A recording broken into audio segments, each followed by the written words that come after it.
Isang magandang umaga sa ating lahat, mga kapatid ko kay Kristo.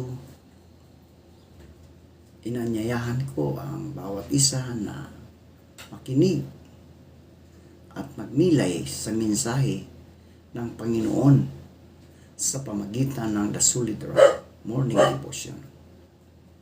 Sa gitna ng mga pagsubok at hamon ng buhay, makikita natin ang tunay na katatagan kay Hesukristo, ang ating matibay na pundasyon.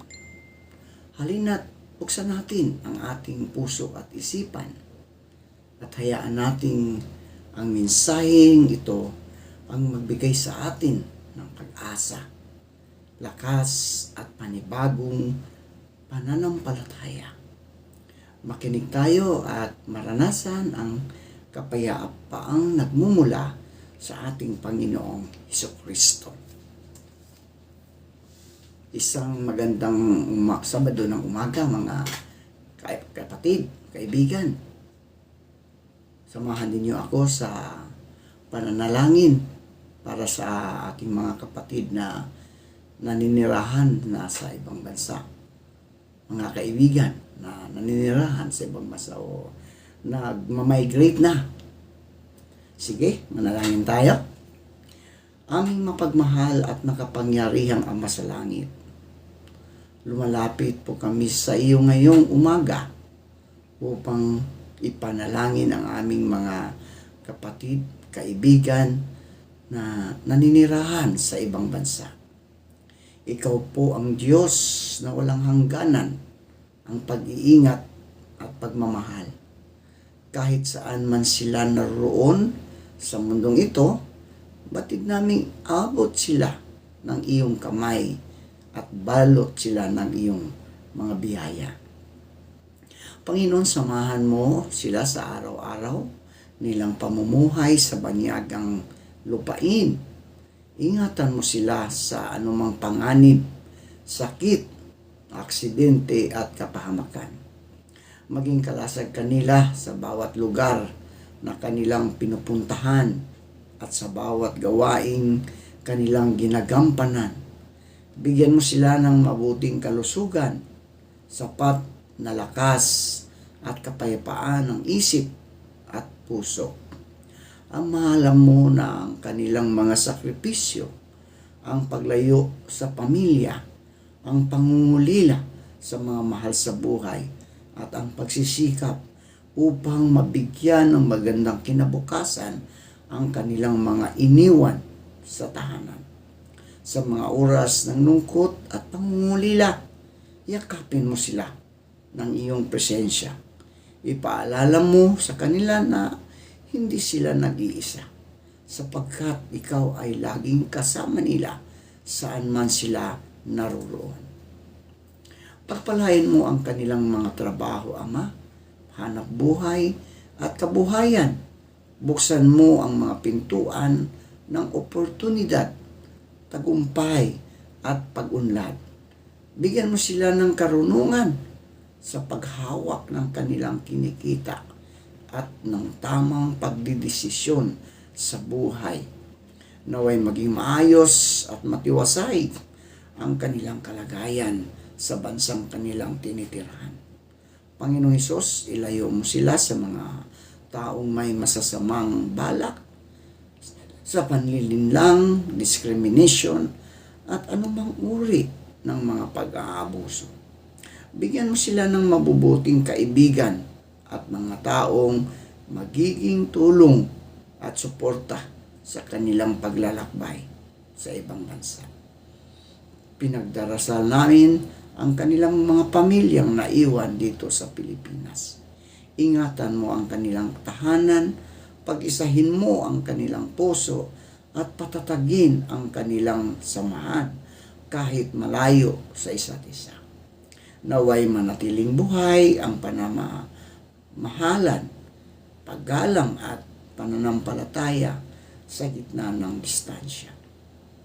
At sa ng panahon, kung iyong kalooban, ibalik mo sila ng ligtas sa kanilang bayan upang muling sinilang makapiling ang kanilang pamilya ng may kagalakan at pasasalamat. Maraming salamat, Panginoon, sapagkat ikaw ang Diyos na kasama namin saan mang dako ng mundo. Wala mang malayo sa iyong pag-ibig at pangangalaga. Sa pangalan ni Jesus, na aming Panginoon at tagapagligtas. Amen. Mga kaibigan ko kay Kristo, mga kapatid, ang ating pong pagninilayan ngayong Sabado ng umaga ay matatagpuan sa awit 119, talatang 105. Ito po ang sinasabi: ang salita mo ay ilawan sa aking mga paa at liwanag sa aking landas. Magandang umaga umuli sa atin mga kaibigan, mga kapatid. Bagamat hindi direktang apoy, ang salita ay nagbibigay ng liwanag na parang apoy sa kadiliman. Ang pamagat ng ating pagninilayan, mga kaibigan, ay ibahagi ang sigasig, no? Sigasig. Ang sigasig ay apoy na nagbibigay init, liwanag at lakas sa buhay ng tao. Ito ang masidhing damdamin ng pananampalataya, pag-asa at pagnanais na gumawa ng mabuti. Kapag ang isang tao ay may sigasig, siya ay may lakas na magpatuloy kahit may pagsubok, may tapang na mangarap kahit may hadlang, at may puso na maglingkod kahit walang kapalit. Ngunit mga kaibigan, mga kapatid, ang sigasig ay hindi dapat itinatago lamang sa sarili. Ito ay biyayang dapat ibahagi sa iba upang mas marami ang mapalakas, mapasigla at mapagpala. Maraming tao ngayon ang pinanghihinaan ng loob. May mga nawawalan ng pag-asa dahil sa problema, pagod sa trabaho, sugatan sa relasyon, o nalulunod sa alalahanin ng buhay. Sa gitna ng ganitong kalagayan, mga kaibigan, napakahalaga ng isang taong may sigasig. Isang taong may mabuting salita, positibong pananaw, at pusong handang magbigay inspirasyon. Ang iyong sigasig ay maaaring maging ilaw sa taong nababalot ng dilim. Ang iyong lakas ng loob ay maaaring maging tulay para muling bumangon ang iba. Ang sigasig ay naibabahagi sa pamagitan ng mga simpleng bagay. Isang ngiti sa malungkot, isang mabuting salita sa pagod na tao, isang panalangin para sa nangangailangan, isang pagtulong sa kapos, isang paalala na may pag-asa pa. Hindi kailangang maging mayaman o tanyag upang makapagbahagi ng sigasig. Kailangan lamang ay pusong handang magmahal at magbigay ng lakas sa kapwa. Sa pananampalataya, ang sigasig ay mahalaga.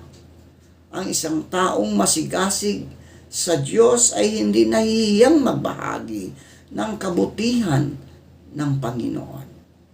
Ikinikwento niya kung paano niya tinulungan ang Diyos. Paano siya binigyan ng lakas sa panahon ng kahinaan. At paano siya binago ng biyaya ng Panginoon. Sa ganitong paraan, mga kaibigan, ang sigasig ng isa ay nagiging inspirasyon sa pananampalataya ng iba. May mga pagkakataon na tayo mismo ay napapagod at naubusan ng gana. Normal lamang ito sapagkat tayo ay tao. Ngunit tandaan natin, mga kaibigan, na ang sigasig ay muling napapanibago kapag tayo ay lumapit sa Diyos. Siya ang pinagmumulan, no? Siya ang pinagmumulan ng tunay na lakas. Kapag pinuno niya ang ating puso ng pag-ibig at kapayapaan, muli tayong magkakaroon ng apoy upang magpatuloy at magbahagi sa iba. Ang sigasig ay nakakahawa.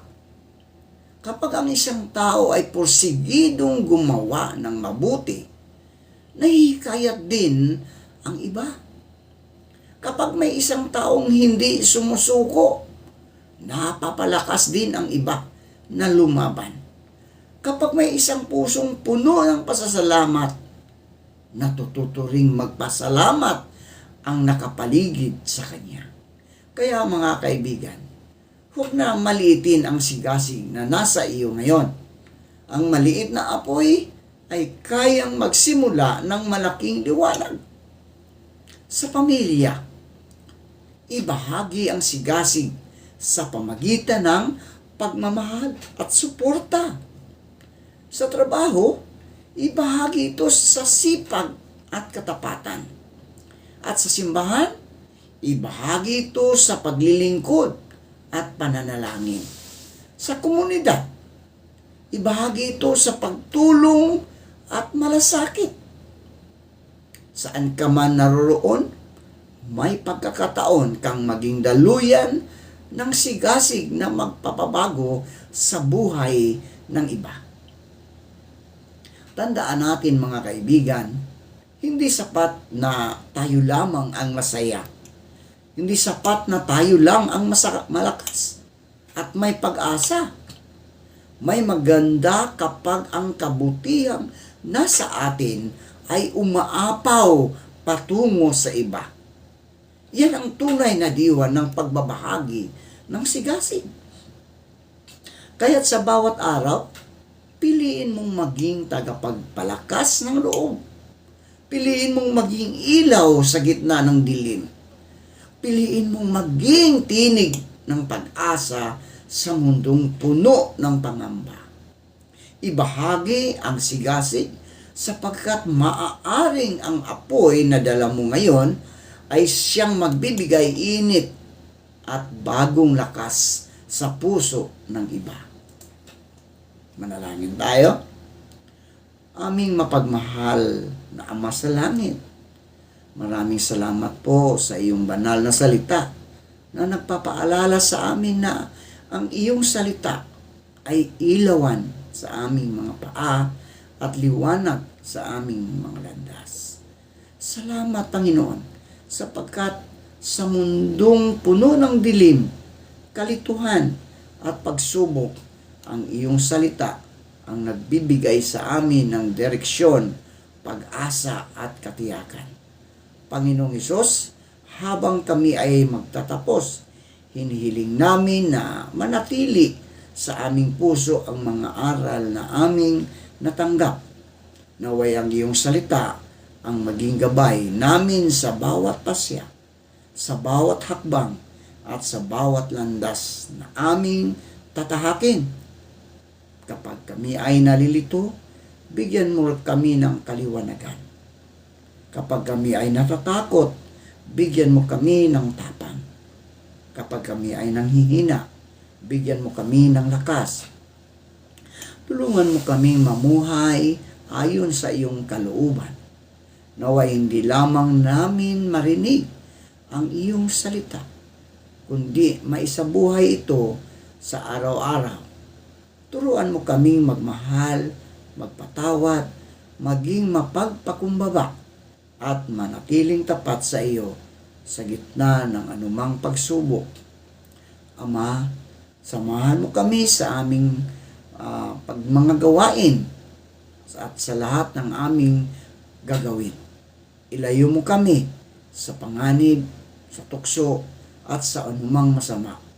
Balutin mo kami ng iyong kapayapaan at presensya. Naway madama naming ikaw ay laging kasama sa bawat hakbang ng aming buhay. Pagpalain mo rin ang aming pamilya, mga mahal sa buhay, at ang bawat kapatid na nangangailangan ng iyong tulong. Hipuin mo ang may sakit, palakasin mo ang nanghihina, at bigyan mo ng pag-asa ang mga pusong sugatan. Maraming salamat, Panginoon, sapagkat ang iyong salita ay kailanman hindi nawawala at ang iyong liwanag ay patuloy na nagniningning sa aming buhay. Sa iyo namin ibinabalik ang lahat ng papuri, pasasalamat at karangalan sa makapangyarihang pangalan ni Jesus na aming Panginoon at tagapagligtas. Amen at amen.